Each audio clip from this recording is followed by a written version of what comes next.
Channel में आपका स्वागत है। और आज जो हमारे बीच शख्सियत मौजूद हैं वो किसी ताल्लुक की मोहताज नहीं है और सोशल मीडिया हो या कोई प्लेटफॉर्म हो, सभी पर आप सभी सामाजिक विषयों राजनीतिक विषयों के जानकार हैं। आप आज हमारे बीच है सामाजिक विषयों के जानकार गुड्डू साहब और साथ ही साथ तीसरे न्यूज चैनल के प्रधान संपादक जनाब परवेज अहमद खान साहब, जो कि राजनीतिक और सामाजिक विषयों के जानकार हैं। सर, मैं सबसे पहले तो गुरु जी आपसे एक बात करना चाहूँगा कि जो देखा जा रहा है कि आस्था पर चोट हो रही है, कहीं ना कहीं आस्था पर चोट हो रही है और क्योंकि मजहब या धर्म ये एक होने का रास्ता है और कहीं ना कहीं आज उस आस्था पर ही चोट हो रही है, तो क्या बनेगा? ये आस्था और उस पर चोट होने का मतलब यही है कि जानकारी नहीं है लोगों को, अपने मजहब की जानकारी नहीं है। वो सिर्फ चिल्ला के दूसरे को ये दिखाना चाहते हैं कि हमारा मजहब जो है ज्यादा अच्छा है या ज्यादा खराब। जितना ज्यादा चिल्ला लेंगे उसी तरह से ज्यादा मजहब अच्छा हो जाएगा। ये नहीं बताते कि हाँ मजहब में है क्या बताता है मजहब। नहीं, जहाँ तक सुना है मैंने बड़े बुजुर्गों से कि मजहब नहीं सिखाता आपस में वैर रखना, हिंदी है हम वतन है हिंदुस्तान। तो मैंने अपने बुजुर्गों से सुना है, तुम्हारी पीढ़ियों ने हमें बताया है, लम्हों ने खता की है और सदियों ने सजा पाई। तो खता तो लम्हों से हुई थी और सदियों से आज हम उस सजा को झेल रहे। मैं वही तो कहना चाह रहा हूँ कि ये नाजानकारी की वजह से ये जो कुरान शरीफ जो पढ़ा जाता है अरबी में, इस जब तक कि आप इसको पढ़ेंगे नहीं, जब तक कि आपको मालूमात नहीं होगी, और जब मालूमात नहीं होगी अधूरी मालूमात में अधूरी बात करेंगे आप, तो उसको सही से जानिए। और आजकल को चलन बन गया है कि दूसरे को मजहब पे कीचड़ उछाल देगा और मालूमात कुछ है नहीं, खामा बैठ जाते हैं, सिवाय इसके लिए राजनीतिक रंग में रंग जाए और दो चार मुसलमानों को गालियां दे दें, बुरा भला कह दें और एक अच्छी गवर्नमेंट में पकड़ बना के और कुछ पैसे जिंदगी के लिए कमा ले, जो उनका मकसद पूरा हो जाए। सबसे अच्छा आजकल थोड़ा सा मजहब पे आएगा। एक खास सवाल ये है कि लोग ये कहते हैं कि हम हिंदुस्तान से मुसलमानों को निकाल देंगे, हम हिंदुस्तान में उनकी नस्लों को निस्ता नाबूद कर देंगे। ऐसे कुछ मैंने महानुभावों को देखा, मैं नाम नहीं लेना चाहूंगा। क्या ऐसे लोग क्या कहना चाहिए?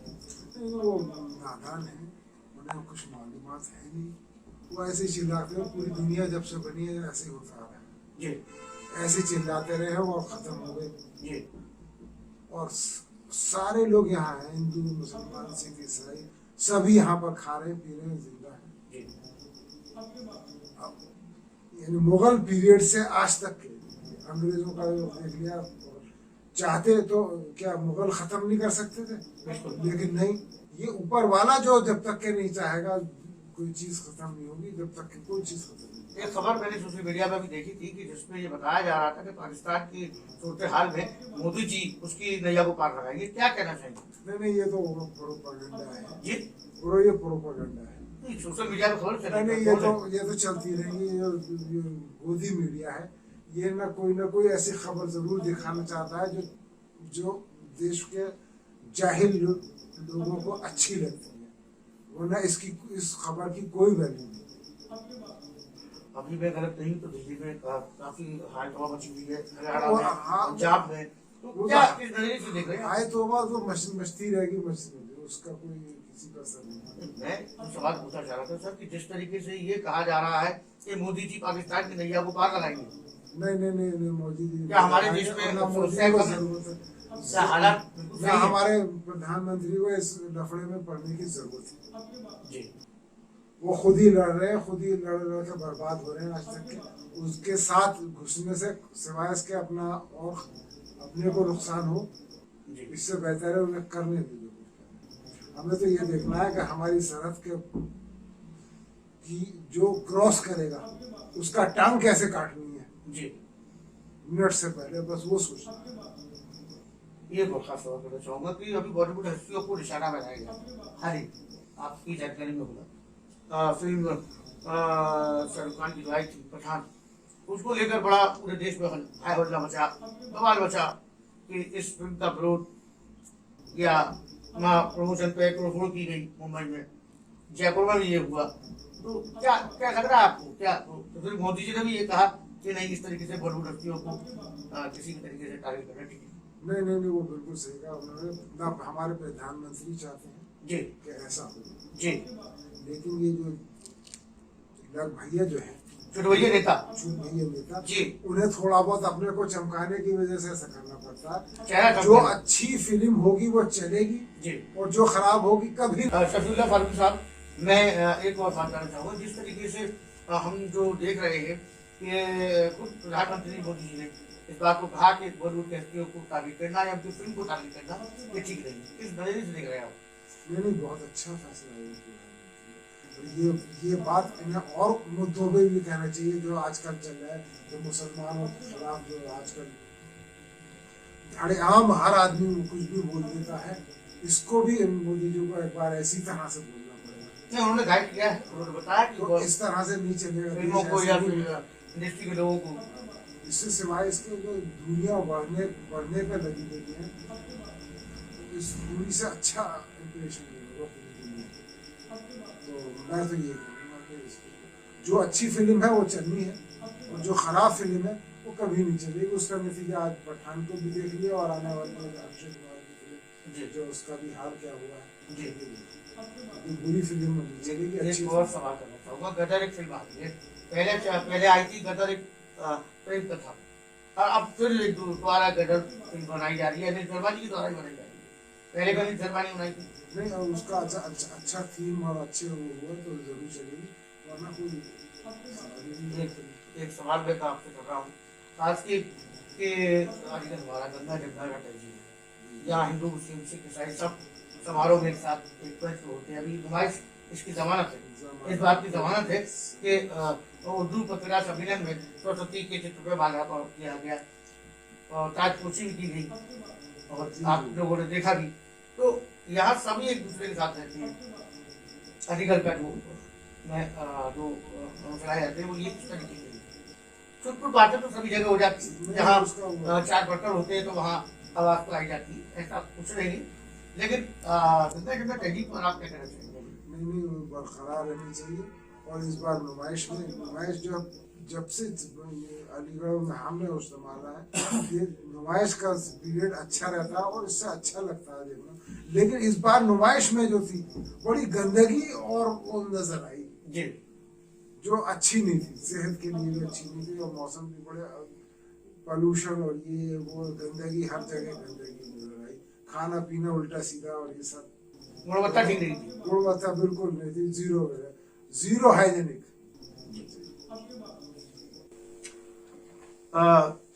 दोस्तों, मैं जिस शख्सियत का आपको तारुफ करा रहा हूँ वो साहित्य से लेके और इतिहास को लेकर और पत्रकारिता के क्षेत्र में भी आपने कई आयामों को पाया है। आज हमारे बीच तीसरी जंग न्यूज चैनल के प्रधान संपादक जी मौजूद हैं, और हम उन्हीं से जानेंगे कि अडानी समूह पर जो आरोप लग रहे हैं उन पर आपका क्या कहना है? देखिए, बहुत गंभीर आरोप है और इन आरोपों की जांच होनी चाहिए थी। जिस तरह से विपक्ष के लोग बात कर रहे थे कि किसी जांच हो, साथ ही मैं एक बात कहना चाहूँगा, ये बिल्कुल निजी बात है।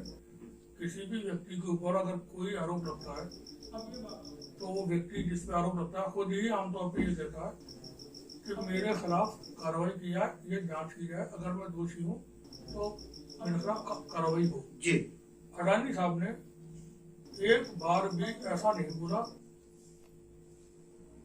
कि इसकी जांच की जाए। दूसरे, सरकार ने ऐसी बेशर्मी अख्तियार की है इस वक्त में, किसी भी लेवल पे वो अडानी के बारे में बात करने को तैयार नहीं हुए। पार्लियामेंट के अंदर भी अडानी के बारे में बात नहीं की गई, तो कहाँ बात की जाए उसकी? अब इतने गंभीर आरोप लगे हैं। प्रधानमंत्री ने कहा था कि हम फर्जी कंपनियों को खत्म कर देंगे जी। अब मालूम हुआ एक बाहर की विदेश की कंपनी जिसने जांच की इंडियन बॉक्स, उसने बताया कि अडानी के भाइयों के नाम पर फर्जी कंपनियां मौजूद हैं और उसमें उसके जरिए फ्रॉड किए जा रहे हैं। अब बात यह है कि ऐसी क्या बात है कि उसकी जांच कराने के लिए सरकार तैयार नहीं हो रही है, जबकि भारत सरकार या प्रधानमंत्री मोदी साहब कहते थे न खाऊंगा न खाने दूंगा। तो यहाँ तो सब कुछ उसके उलट है जी। अगर आपका भ्रष्टाचार से लड़ने की बात थी, आप चाहते थे कि भ्रष्टाचार से लड़े, यहाँ पे पारदर्शिता के साथ आप जांच करवा देते। अब एक चीज और है कि जैसे सुप्रीम कोर्ट ने ये देखा कुछ होता रहा इसलिए शक पैदा हो जाते हैं। सुप्रीम कोर्ट ने बहुत सख्त उसमें रवैया इख्तियार किया और जांच कमेटी बनाने के लिए उन्होंने आदेश दिया और वो अब 2 महीने का टाइम दिया सेबी को। तो मेरा अपना मानना यह है कि सेबी को इतना लंबा टाइम नहीं देना चाहिए था जी। ये तो तत्काल जांच होनी चाहिए। दूसरे, अडानी ने अब बोला है कि अब दूध का दूध पानी का पानी हो जाएगा, यानी उन्होंने सुप्रीम कोर्ट से जो जांच हुई के आदेश हुए तो गौतम अडानी ने उसका वेलकम किया है।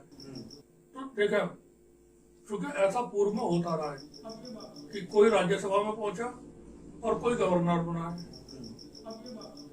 तो कहीं ऐसा तो नहीं किसी के लिए कोई कुर्सी और तय कर दी गई हो। अडानी उसका वेलकम करें तो अडानी को कहना चाहिए था कि ठीक है साहब जेपीसी जांच करवाइए प्रधानमंत्री जी।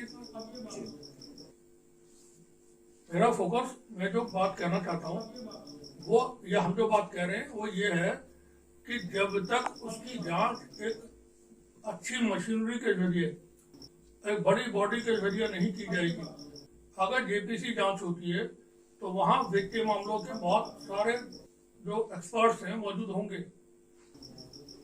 अब विदेशों से जो शेल कंपनियों के जरिए भारत में पैसा भेजा गया है, अडानी, गौतम अडानी के भाई हैं वो बड़े, विनोद अडानी, एक छोटे भाई हैं राजेश अडानी, उनके रिश्तेदार भगोड़े पहले से मौजूद हैं जो राजेश अडानी के समझी है या सुसर है कोई है, वो यहाँ से भगोड़े हैं। पहले से ऐसा कुछ होता रहा है। अब अच्छा, अडानी को बचाने की भी कोशिश हो रही है, शेयर बाजार में बचाने की कोशिश हो रही है। जो उनके शेयर 1 महीने से गिर रहे थे, रेड सर्कल लग रहे थे, वो अब गेन में है पिछले कुछ वक्त से। एनवायरमेंट कुछ इस तरह का तैयार किया जा रहा है ऊपर से, ठीक है। अडानी को हमें बचाना है तो अडानी को शेयर बाजार में ही बचाना है और अडानी को जांच में ही बचाना है। अब कहाँ की जांच में बचाना ये आप देखते रहिए, नतीजे आ जाएंगे सामने। क्या मैं ये समझ लूं कि सैया भाई कोतवाल की अब तक आएगा? वो तो हमेशा तो होता है ऐसा, जब नाइंसाफी होती है कानून के लेवल पे, ठीक है, तो वहाँ की व्यवस्था बदहाल हो जाती है, बुरी हो जाती है। कहीं की भी किसी भी देश का, समाज का कोई भी अगर माहौल अच्छा रहता है या अमन कायम रहता है या ईमानदारी बरकरार रहती है तो वो रहती है कानून से। तो कहीं ना कहीं आप पारदर्शिता चाहते हैं, इसकी भी पारदर्शिता की जांच होनी चाहिए और लोगों तक इसकी जानकारी भेजी जानी चाहिए। बिल्कुल होना चाहिए और उसमें सरकार की जिम्मेदारी बनती है। अरे अगर किसी पे आरोप लगेंगे तो उसका क्या होगा, जांच होती है, तो सरकार को खुद जांच करवाना थी उसकी। जेपीसी के लिए विपक्ष बात कर रहा था तो सरकार कहती है वेलकम, हम तैयार है। अभी अमित शाह जी ने एक बात खास कही है कि 2024 में कहीं नजर नहीं आएगी कांग्रेस और सुपड़ा साफ हो जाएगा और जी मतलब कांग्रेस का पूरा निष्ठा नाबूद हो जाएगी कांग्रेस। मैं एक सवाल आपसे करना चाह रहा हूँ, आप राजनीतिक विषयों की जानकारी है कि राहुल जी की अभी जो कैम्ब्रिज यूनिवर्सिटी के भाषण जो हुए थे तो उसके बारे में बताएंगे? ठीक है, अभी जैसे अमित शाह जी का आपने बात की तो अमित शाह जी या मोदी साहब क्या बोलते हैं कब कोई पता नहीं, और वो कह भी सकते हैं। इसलिए कह सकते हैं कि पिछले वक्त में जो देश की संस्थाएं हैं वो कैसे काम कर रही हैं वो सबको मालूम है। अभी जैसे 3 राज्यों में चुनाव हुए, नागालैंड, त्रिपुरा, मेघालय। एक राज्य में चुनाव होते हैं 16 फरवरी को और दूसरे 2 राज्यों में चुनाव होते हैं 27 फरवरी को। इतना लंबा टाइम क्यों दिया गया? जी, इतने बड़े राज्य है नहीं वो, छोटे छोटे राज्य। वहां पर इतनी जनसंख्या है नहीं जो बहुत बड़ा आपको वहां पे बंदोबस्त चुनाव आयोग को करना पड़े। जी, तो 16 तारीख से 27 फरवरी तक इतना लंबा गैप क्यों रखा? तीनों राज्यों के एक दिन में हो सकते थे। तो जब चीजें अपने कंट्रोल में होती है ना किसी के भी, तो वो कोई भी दावा कर सकता है। दूसरी बात ये, जैसे राहुल गांधी को लेकर आपने बोला कि उन्होंने अभी लंदन में एक व्याख्यान दिया है वहाँ पर।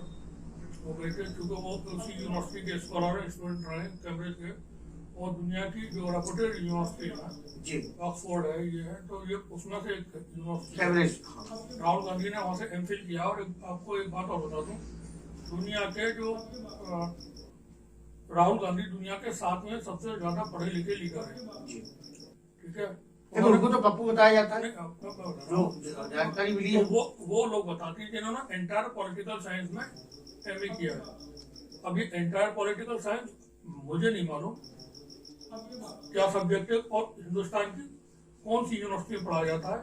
यूजीसी के सिलेबस में किसी यूनिवर्सिटी में अगर हो तो शायद हो, हमने तो कभी सुना नहीं, देखा नहीं। ठीक है, अब जिन लोगों ने एंटायर पॉलिटिकल साइंस में एमए किया हुआ है वो राहुल गांधी को पप्पू बता दें, वो उसको कुछ और बता दें, वो कोई मसला नहीं है। लेकिन जो कॉइन है या हीरा है उसकी वैल्यू घटती नहीं कि है। आप कहना चाह रहे हैं कि राज गुदड़ियों में नहीं छुपते, बिल्कुल नहीं, राज जो होते हैं वो गुदड़ियों में छुपते। बिल्कुल नहीं। जैसे कि उन्हें पप्पू कह के भी कई बार आरोप लगाए, पप्पू कहा गया। वो उनके ऊपर उनको लेकर के मीडिया के जरिए प्रोपेगेंडा रहा। टेलीविजन पर डिबेट होती रही, सोशल मीडिया पे पोस्ट होती रही, ट्रेंड चलते रहे, तो वो कोई दिक्कत नहीं। पॉलिटिक्स में ये चीजें होती हैं। दूसरे निजी तौर पर राहुल गांधी जो है वो एक बहुत शानदार लीडर है। और गुजरात में जो भारत जोड़ो यात्रा हुई है उसके बाद वो हिंदुस्तान के ही नहीं, वो विश्व के लीडर्स में है, बड़े लीडर्स में वर्ल्ड के। राहुल गांधी के ऊपर किसी तरह की कोई भी करप्शन नहीं है उनका। बहुत साफ उनका अपना पॉलिटिकल करियर है। बहुत अच्छे पढ़े लिखे, एक अच्छे स्पोर्ट्समैन है। 3,700-800 किलोमीटर वो भी पैदल चले, मायने रखता है वो, एक रिकॉर्ड है वो भी। तो क्योंकि वो एक अच्छे स्पोर्ट्समैन है इसलिए वो इतना लंबा पैदल चल पाए। और बाकी जो लोग हैं उनकी बहनबाजी होती है क्योंकि उन्हें मालूम है कि हमें कुछ करना नहीं है। अब जैसे 2024 में पार्लियामेंट के चुनाव होंगे भारत में, तो पार्लियामेंट का चुनाव विकास के आधार पर नहीं होगा, वो एम्प्लॉयमेंट की बात पे नहीं होगा, वो सुरक्षा के नाम पे नहीं होगा, वो एजुकेशन या सड़क या डेवलपमेंट के नाम पे नहीं होगा। वो चुनाव होगा राम मंदिर, ठीक है, और सांप्रदायिकता के आधार पे। अब जब ये तय है, एक आपने लाइन खींच रखी है कि हमको इसी लाइन पे रहना है, तो राहुल गांधी को पप्पू बताएंगे, बताएंगे, लोगों से कहलवाएंगे, ये चीजें चलती रहेंगी क्योंकि आपने कुछ किया नहीं। अब अमित शाह साहब ने तो बोला था कि भारत में 50 साल तक राज करेंगे हम, ठीक है, तो उनका जो इतना दम भरना है या उनका जो कॉन्फिडेंस है, तो वो इसलिए है कि एक राज्य में चुनाव होता है 16 फरवरी को और बाकी दो में होते हैं 27 फरवरी को। हिमाचल प्रदेश के चुनाव होते हैं, उसके 1 महीना बाद गुजरात के चुनाव होते हैं, टुकड़ों में चुनाव होते हैं। यूपी के चुनाव अभी जब 2022 में हुए 7 चरण में हुए, ठीक है। आप जैसे कबड्डी खेलते, कबड्डी, अब ऐसे तो पूरे दिन आदमी कबड्डी जीता रहेगा, वो खत्म ही नहीं होगी। आप एक साथ में आपके पास मशीनरी मौजूद है, ठीक है। विपक्ष को हर हाल में नजर रखनी होगी, साफ सुथरे चुनाव कैसे हों उस पर। दूसरे ईवीएम को लेकर के मैं इस बात को बहुत उससे कह रहा हूँ, मुझे भी वहम है। अब मेरा वहम कैसे दूर हो, पर्सनली मैं अपना बोल रहा हूँ कि मैं ये ऐसा मानता हूँ कि ईवीएम में शायद गड़बड़ी है या गड़बड़ी होती है उसके जरिए। जब ये मानस हो जाए तैयार, तो उस वहम को कौन दूर करेगा? नहीं, वहम कह रहा तो कौन है? नहीं, जो कौन हकीकत है, कोई बीमारी नहीं है वो, ये टेक्निकल चीज है, तो बीमारी नहीं है ईवीएम। जी। जो लोग हकीम की जरूरत पड़े या किसी मेडिकल एक्सपर्ट की जरूरत पड़े, ये टेक्निकल चीज कहीं है। ना कहीं सॉफ्टवेयर है। सॉफ्टवेयर में अब चूंकि हर चुनाव में लोग बोलते हैं कि हमने बटन ये दबाया वोट वहां गए, बटन ये दबा रहे वोट वहां जा रहा है। अब ये इस तरह की बातें जब आती हैं, दूसरे 19 लाख ईवीएम गायब है, चुनाव आयोग को नहीं पता कहाँ है वो, कुछ सुई नहीं है जो गायब हो जाएगी एक।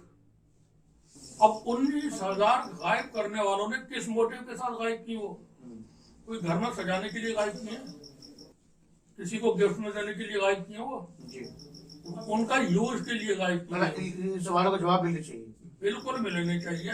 प्रजातंत्र में ऐसी धोखाधड़ी नहीं होती है।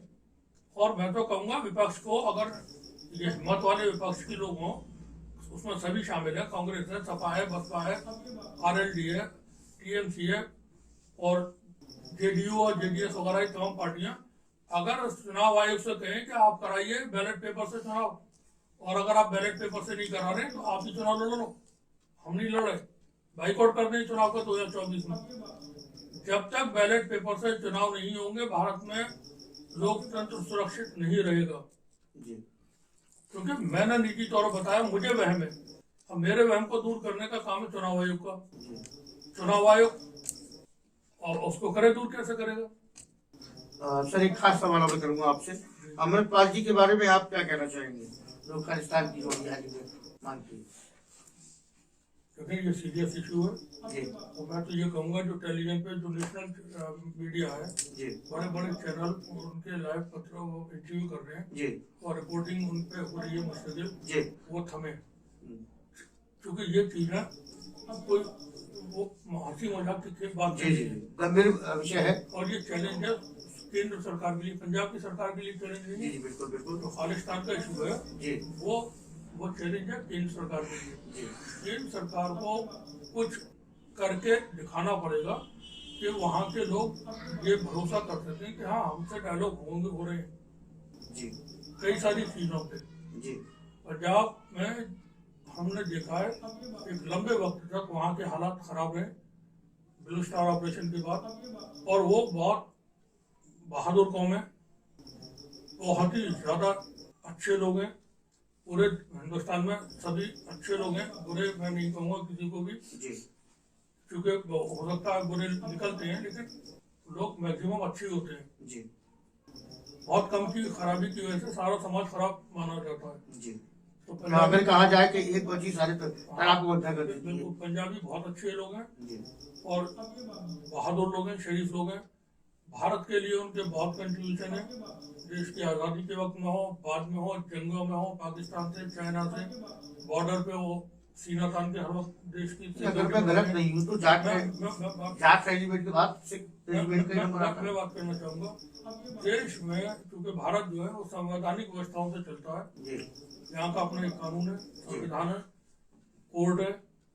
अब जो चीजें होती रही हैं एक हैंड पर, उससे दूसरे को हिम्मत मिलती है।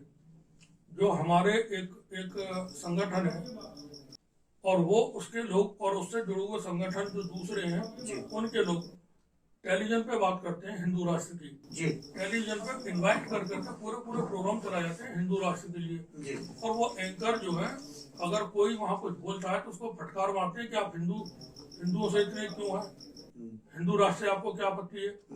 जब आप हिंदू राष्ट्र की बात करेंगे देश के अंदर, आप विभाजन की बात कर रहे हैं, ठीक है, सेपरेशन की बात कर रहे हैं।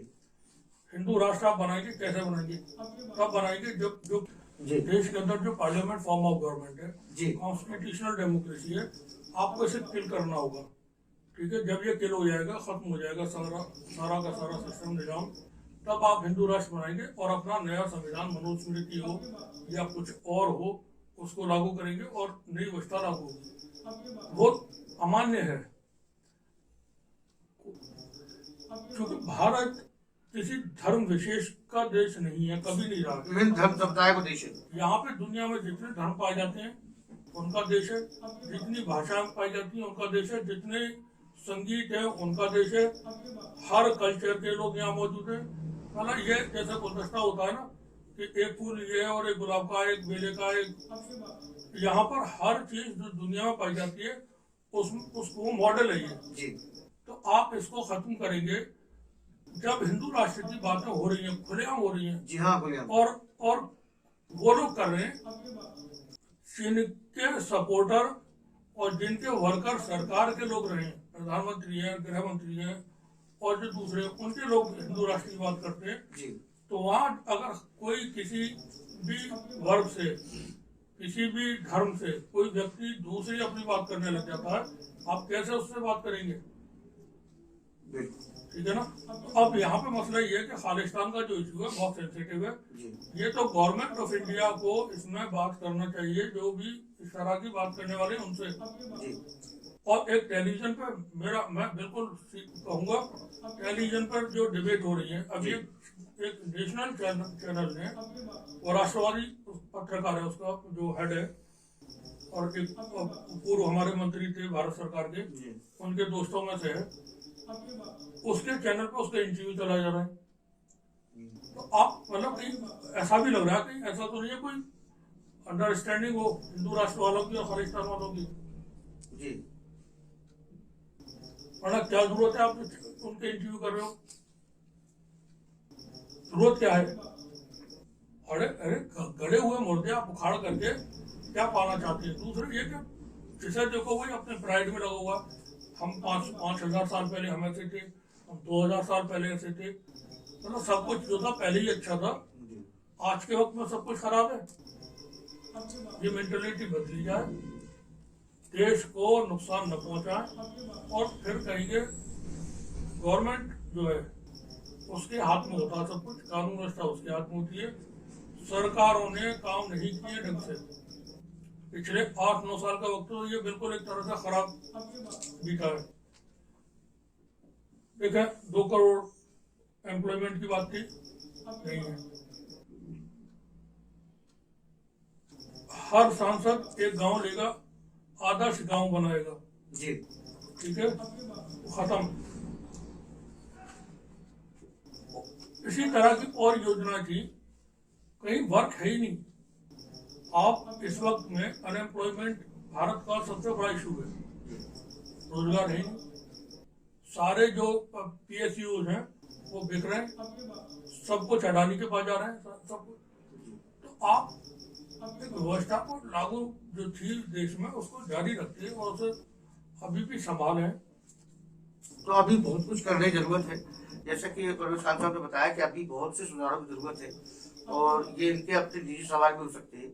हमारा किसी धर्म विशेष, समुदाय, समाज या संगठन को ठेस पहुंचाना नहीं है। ये सिर्फ जो सामाजिक विषय है तो उनको लोगों के बीच ले जाना है। किसी रंग न्यूज का यही अपना उद्देश्य है कि सारे विषयों को चर्चा होनी चाहिए, क्योंकि तो समाज से जुड़ा हुआ है, देश से जुड़ा हुआ है, और तो ऐसे विषयों पर हमेशा चर्चा होती रहनी चाहिए। इन सब चर्चा के साथ आज हम कैमरामैन शाकिब के साथ में विशाल नारायण शर्मा, अलीगढ़।